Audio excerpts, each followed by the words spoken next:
Hyderabad BRS కేంద్ర కార్యాలయం దగ్గర టెన్షన్ వాతావరణం నెలకొంది. తెలంగాణ భవన్ దగ్గర భారీగా పోలీసులు మోహరించారు. ఇవాళ బీఆర్ఎస్ ఆందోళనకు పిలుపునిచ్చింది.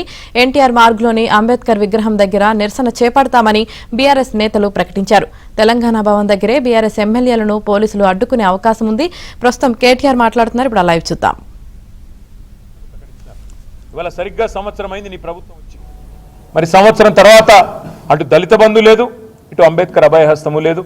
దళిత బంధు డిమాండ్ చేస్తున్న దళిత సోదరుల మీద కేసులు మాత్రం దండిగా పెడుతున్నారు. ఇదేనా మీరు అంబేద్కర్ గారికి ఇచ్చే నివాళి?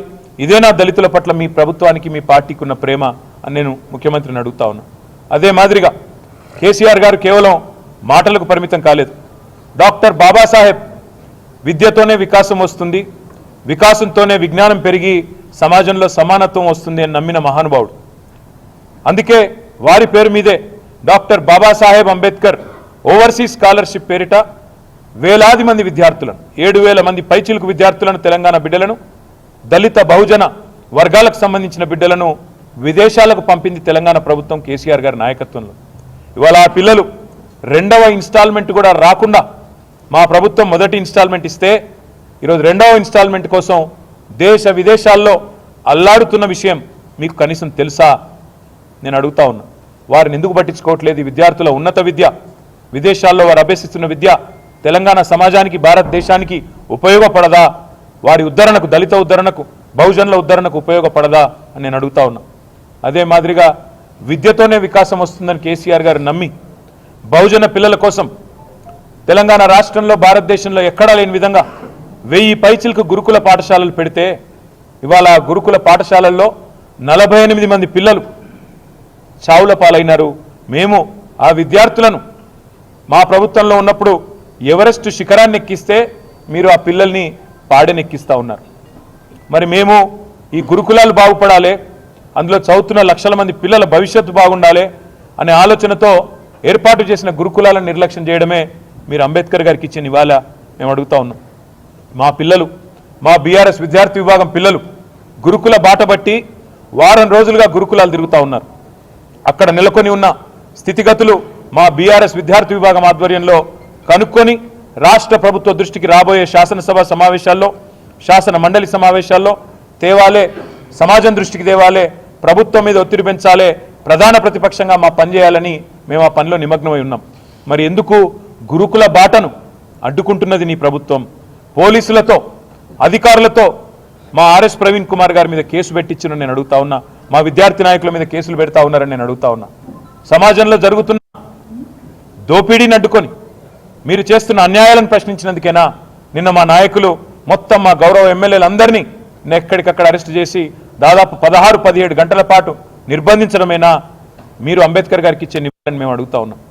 ఇవాళ చివరిగా నేను ఈ కాంగ్రెస్ పార్టీని అడిగేది ఒకటే.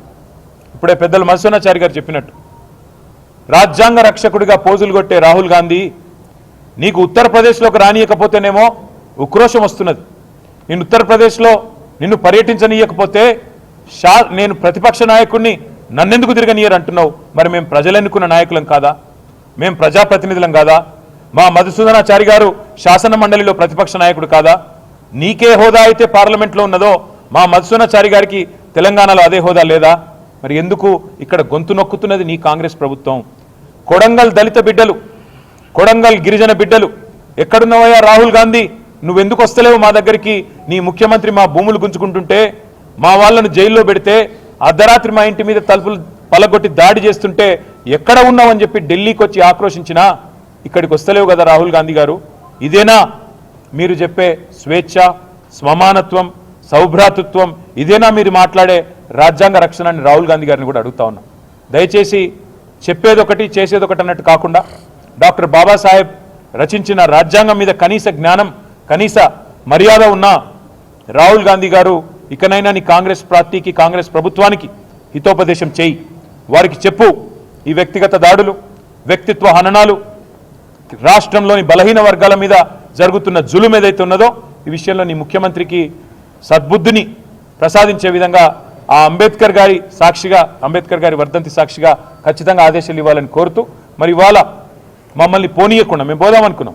ఆ 125 అడుగుల నిడివి ఉన్న డాక్టర్ బాబాసాహెబ్ విగ్రహం దగ్గర పోయి అవసరమైతే స్వయంగా మేమే చీపుర్లు బట్టి ఈ ముఖ్యమంత్రి పట్టించుకుంటలేడు, ఈ ప్రభుత్వం పట్టించుకుంటలేదు, మేమే శుభ్రం చేద్దాం చీపుర్లు బట్టని మేము బయలుదేరుతుంటే మా అందరి ఇళ్లలో ముంగట పోలీసులు, మా ఎమ్మెల్యేలు, మా నాయకులందరూ హౌస్ అరెస్ట్. ఇంతకంటే దౌర్భాగ్యం ఇంకోటి ఉంటుందా? నువ్వు పరిశుభ్రం చేయవు, నువ్వు పట్టించుకోవు, మమ్మల్ని ఈరోజు ఇక్కడ హౌస్ అరెస్ట్ చేస్తా ఉన్నాం. మా తెలంగాణ భవన్, మా పార్టీ కేంద్ర కార్యాలయం, ఇక్కడ అంబేద్కర్ గారి వర్ధంతి కార్యక్రమం చేసుకుంటామంటే ఇలా మీరు బయటికి పోయి చూడొచ్చు. గేటు ముందా ఈరోజు దాదాపు ఒక 100 మంది పోలీసులు ఉన్నారు.